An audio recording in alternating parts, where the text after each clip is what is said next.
two chemists sit down at a restaurant, and when the server asks them what they want to drink, the first chemist says, I'll have some H2O. And the second one says, that sounds pretty good. I'll have some H2O too.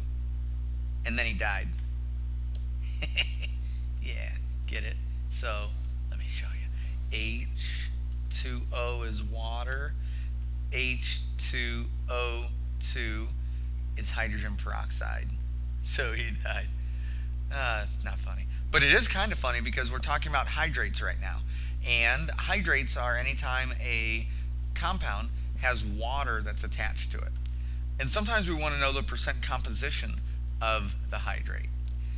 And they're solved just like percent composition problems in sample set 1.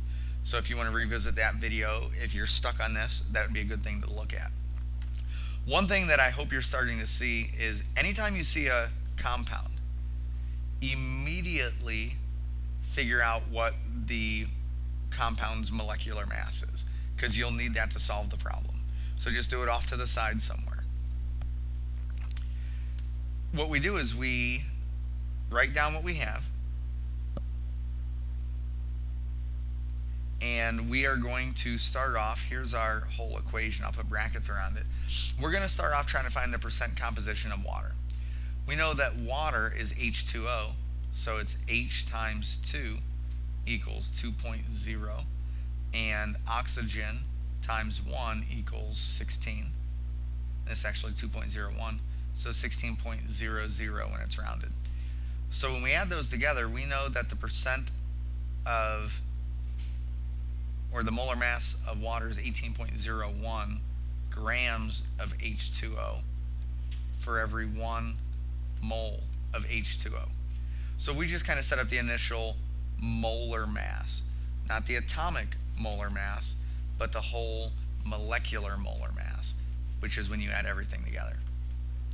The next thing we do is we have to take a look at the mole ratio. And in this one, it's 10 moles of H2O for every 1 mole of our compound, which I'm going to make this equal to X so I don't have to continuously rewrite it. So this is X, and I always put a box around a mole ratio. So then you know that you're not trying to cancel out the units. It's kind of like its own little awkward thing that's in there to just compare how many moles we have. The next thing we do is we don't want grams, we don't want moles, because this is a percent. So now it's going to look a lot like sample set 1. And what we need to do is have grams on the bottom and mole on the top. That will allow for everything to cancel. And what we're going to plug in to these numbers is 1 mole of X is how many grams of X. And that's where we take this number right here and we plug it in. And that's our 286.09. We multiply everything by 100 because it's a percent composition problem.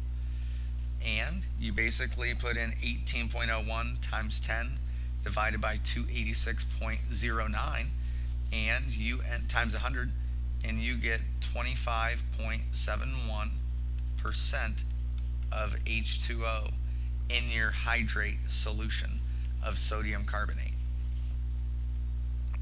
Pretty simple to do.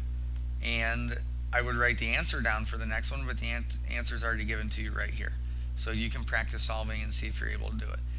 When you work this out, you'll get 25.71% H2O in your compound. That's all I have. I need to go attend the funeral for the chemist that ordered H2O2. It's a sad day, but it's a great day because you learned how to do hydrate problems.